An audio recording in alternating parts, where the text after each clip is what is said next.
If Kyle Pitts has a good year this year, I'm going to lose my fucking mind.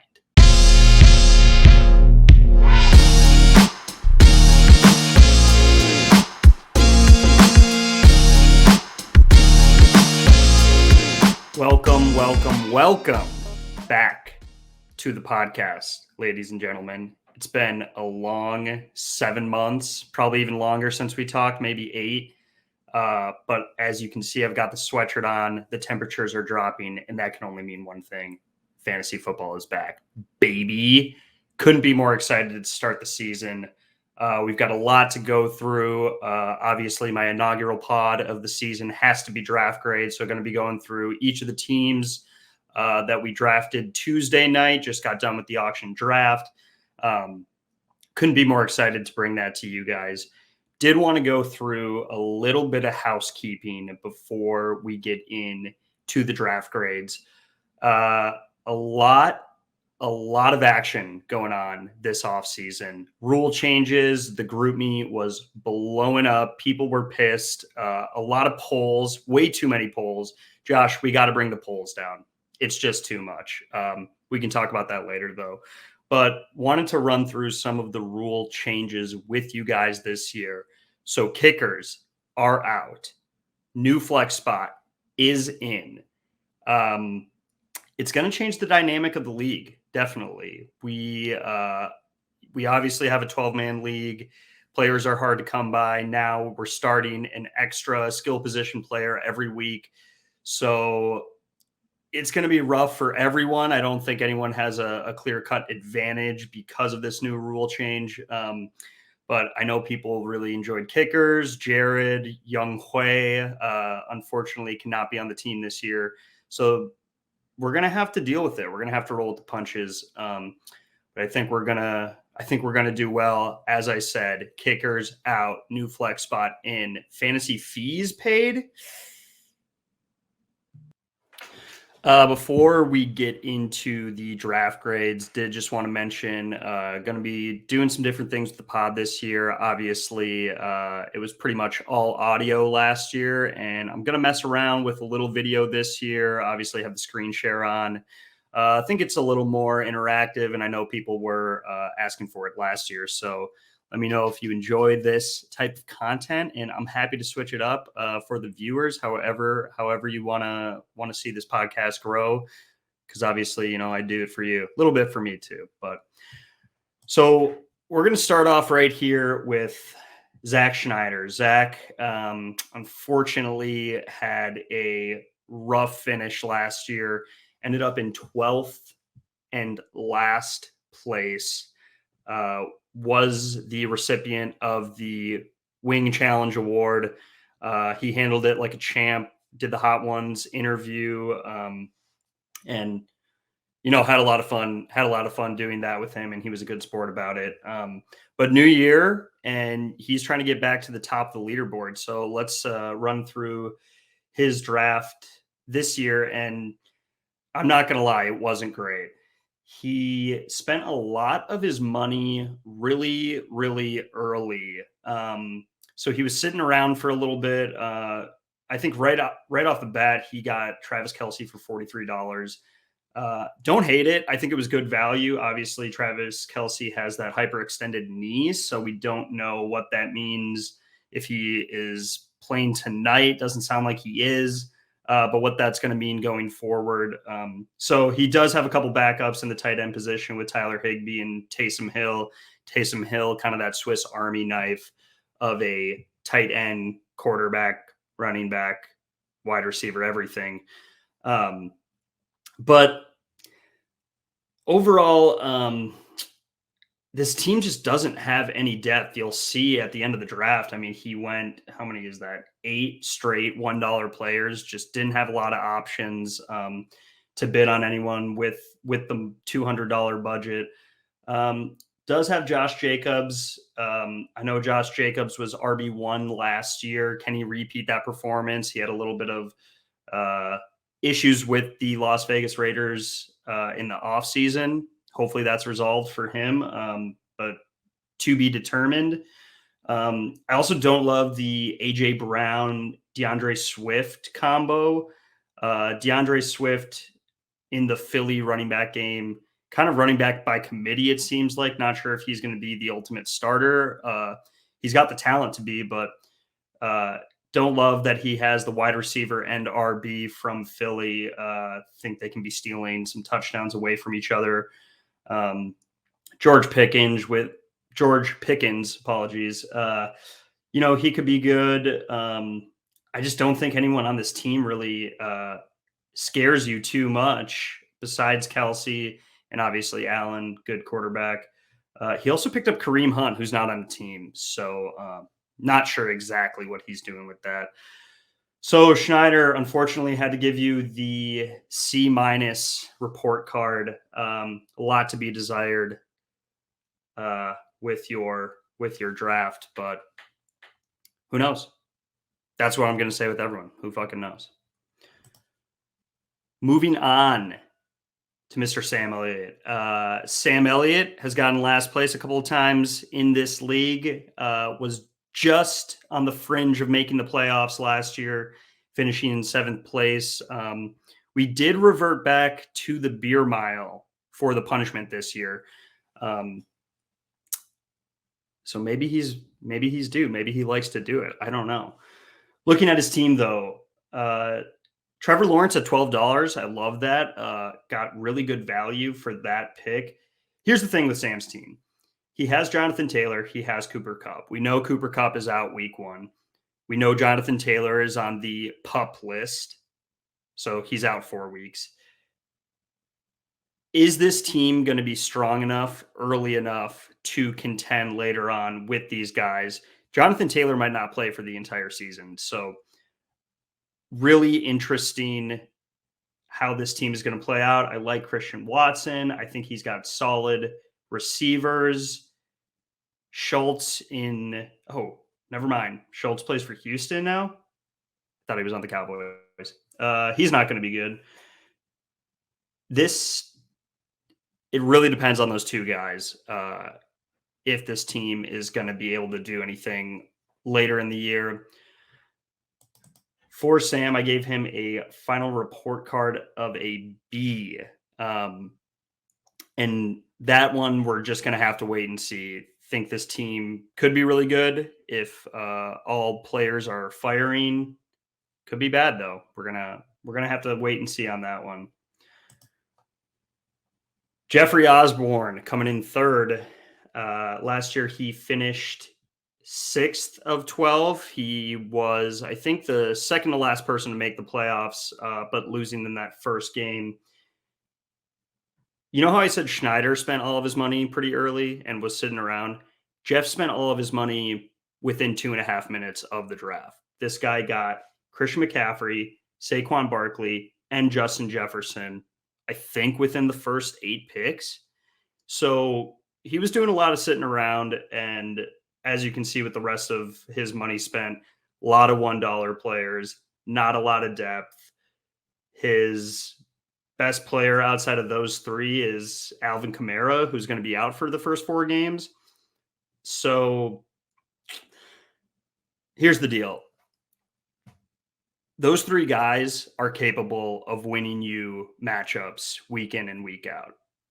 But with the injury history of 2 of those players, with I guess I don't even have to say anything else for that. One of these guys gets hurt, he's totally fucked. He has absolutely no depth. He's got Ty Chandler for the Vikes. I don't know. Could be good. Yeah, I don't love this team. I gave Jeff a really bad rating last year. And he's a good fan. If anyone can figure it out, it's going to be Jeff. He has the tools. He has the wherewithal. I might give him a bad trade like I did last year. So he might be able to turn this thing around, but sorry, buddy. I think 2 years in a row giving you a bad grade. Going to give you a D+. Not the worst of the worst, but you just don't, we don't see this out of you very often. I was just confused by it, honestly, but hopefully it works out for you, and wishing you the best. Okay, moving right along here to our fearless leader, Josh Palmer, Mr. Commish. Had a great year last year, finished third. No, he wasn't happy with that finish. He's always hungry for more, but thought he did well with the team that he had. Had a pretty good draft here. Ends up with Lamar Jackson at $28. Don't hate it. Running backs aren't great. I think Josh is pretty high on Tony Pollard this year. A lot of people high on the Cowboys, so I think that could be a good pickup for him. Really like his receivers, Garrett Wilson, Calvin Ridley, Mike Evans. I know there's a little up in the air with him and his situation in Tampa Bay, but he's still a 1,000-yard receiver when he's healthy. Jerry Jeudy, no, he has some injury concerns as well. But overall, I think the wide receiver core for Josh is pretty solid. And then you throw TJ Hawkinson in there as well. The running back depth, yeah, it's not there. I don't think it's there for a lot of people. The running back situation is just so weird this year. I'm actually surprised how many people really seem to attack running backs in the draft, just with the uncertainty and a lot of teams having running backs by committee. But ultimately with Josh, I don't hate the team. Even if the kid annoys me sometimes, I think it's pretty solid. So I'm going to give Josh a B. You know what, Josh, I'm going to bump this up for you. I'm going to give you a B. I think the team's there. The depth is lacking, but the depth is lacking for everybody. So there you go. Next up, Justin Thompson. JT, baby, finishing second last year. It was a weird end of the season. Obviously, the Damar Hamlin situation with Buffalo and Cincinnati kind of threw that championship game up in the air. We ended up just changing the payout a little bit. So kind of anticlimactic to the season. But I know Justin's coming back hungry. And I like this team. He's got Jalen Hurts. He's got good running backs. He's got solid receivers. I think his bench is a little better off than most people. I like Alec Pierce, OBJ. He'll have a week here and there. Sky Moore in the Kansas City offense. Someone's got to step up, especially now with Kelsey Hurts. So I think he's got a little more depth than a lot of the teams.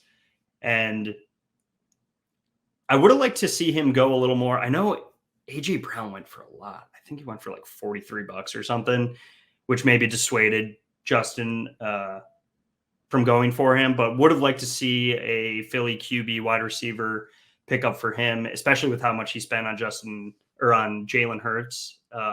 35, I think, was the most expensive QB dollar more than Patrick Mahomes. So, he wanted him. He's a good quarterback, Justin, for you, I gave you a B+. You're right on the fringe of that A grade. But I think he got the tools to have another successful season. Up next, Mr. Jared Bloom, Mr. Hyung Hui. Jared's got a good team. I hate Aaron Rodgers, but getting him for $4 late in the draft, I think it's fine. Also, Jared finished fourth last year, losing in that third place game, but really solid year from Jared, who hasn't had a ton of playoff success in recent years, but happy to see him right in the thick of it last year. As I was saying, Aaron Rodgers, $4, pretty good. He's got receivers. Actually, Jared might have the best 4 receivers. Well, I think he's just got the best receiving group. You got Diggs, 50. Waddle's going to be good. T. Higgins and Lockett, home run threats. And then you got KJ and Smith-Njigba on the bench for $5 each. Really good late draft strategy from our boy Jared. And then, solid starting running backs and Aaron Jones and Miles Sanders. That Carolina team is going to be bad, so you think they're going to be running the ball quite a bit with a rookie QB. And, handcuffed Aaron Jones with A.J. Dillon, Perrine, who knows with that Denver team. So really, really solid team from Jared. Was very impressed with his drafting skills. He's going to get our first A report in the A- section. A couple of picks, a little less money spent on some guys. I think you're right there, Jared, but overall very impressed with your draft. All right. Our good friend Tate Garrett is up next. Tate did not have a great season last year, finished 8th. I don't even know who was on his team last year. If it was it trades? Was it bad drafting? I don't know. I can't remember. But we're talking about the here and now. So top to bottom, I think Tate has the best team in the league. And I'll give you his report card right now. It is a A, the best grade of this year's draft. I think he spent his money really well. I know he went with a lot of running backs last year, and it kind of backfired on him, but he didn't shy away from that strategy this year. I think he got some good RBs, some good depth. Maybe spent a little too much on Amon-Ra St. Brown, but if that's the guy going into the draft that you're looking at and you want him, you got to spend the big bucks to get him. So really, really like his team. And even late in the draft, you got Treylon Burks for $1, Jacoby Myers. I know he's not great, but getting him for $1 at the end of the draft, don't hate it. Marquise Brown, I got to throw to someone in Arizona. So again, I just think top to bottom, this is a really, really solid team. But I will say one thing, and I'm going to go full screen for this one. If Kyle Pitts has a good year this year, I'm going to lose my fucking mind. This guy has sucked the past 2 years when he was supposed to be this sick tight end. And if Tate gets him the 1 year that I don't get him, I'm going to freak out. So just know that. Okay, rant over. Moving on to our current champion, Aaron Schwecke. After not having much playoff success, barely making the playoffs in most years, he won the whole thing last year. So congratulations to Aaron. Job well done. And I know you're looking for a repeat this year. Let's find out if you're going to do it. I don't think so. This team is okay. You obviously got Patrick Mahomes, best QB in football. You got Mark Andrews, arguably the second best tight end in football, who dealing with some injuries. So we'll see how that goes. Aaron just had a weird kind of draft where we're going along. We're betting like $1, $2, $3 more than the previous bet. And then Aaron would just pump it up like 10 extra bucks. He did that with Travis Etienne at 37. I think he could have got him for like 26, 27. Did that with a couple other players as well. His team's all right. Zay Flowers, I guess he's, number 2, number 3 wide receiver. Could be good, although that Ravens passing offense, clearly Schwecke is banking on it being good, having 2 Baltimore guys. Has Kincaid as a backup tight end, just in case Mark Andrews is unable to play.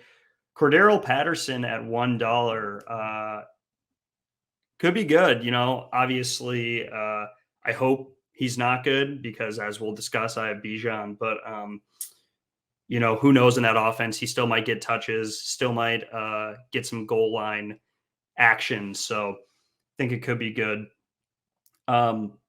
One thing I love about Schwecke is he's already putting guys on the trading block, and here's the guy he's putting: Tua Tagovailoa, Loa, whatever. Does anybody want him? The QB2 that had 3 concussions last year, is he going to go for? Have you gotten any trade offers on that yet, Schwecke? So if anybody needs a QB, hit up hit up Shrekky for that one. Shrekky, I gave you a B. I was a little harsh at the beginning. I think you could definitely win it. I mean, anybody can win it. So, um, I think middle of the pack. I think this team could be good, could fail. We shall see. Next up, Alexander Higgins. Fell off a little bit from winning it the previous year, finished 10th, did not have a good team, did not have really a chance of making the playoffs late in the season. But, former champion in this league. Let's see what he can do with a new team, a new year. And I think one of my favorite picks in the draft is actually Anthony Richardson for $2. Waited on a QB. Obviously, he's a rookie, but I think, if you wait that long and only have to pay $2 for a clear-cut starter who can be exciting, can use his legs, could backfire, but I do really like the pick from Higgins, getting him for $2 late. Hate Najee Harris at $29. It's probably okay value, but I don't think Najee is the guy. I think that rookie that they got is going to take over. So Higgins could have a bit of a RB problem later in the season. Just not a fan of Najee this year. Has Darren Waller at $25. I thought that was a lot of money as well. Darren Waller hasn't been good in like 3 years. Do people really think just the change of scenery in New York is going to help him out? Also has Mims as his wide receiver 3 right now. I guess you'd probably throw in Michael Thomas or Bateman over him, but just kind of a weird team. No one really scares you other than Tyreek. We'll have to see on Gibbs as well, but Higgins gave you a B-, little lower end. I think you're going to have to make some moves to move in that upper echelon, where I know you can be, man. I know you can be in that upper echelon. Matthew Woolery did not have a good year last year. Is this Wooly's 3rd year in the league? Was last year his first? So maybe just getting his groove still, but finished 11th, second to last in last year's contest. Team's all right. Really good running backs up top. The wide receivers definitely need Olave to take a jump this year. Christian Kirk, the number 2 guy in a good Jacksonville offense. Have to see, definitely more of a home run hitter. Michael Pittman, I just got done discussing Anthony Richardson, but wide receiver 1, right?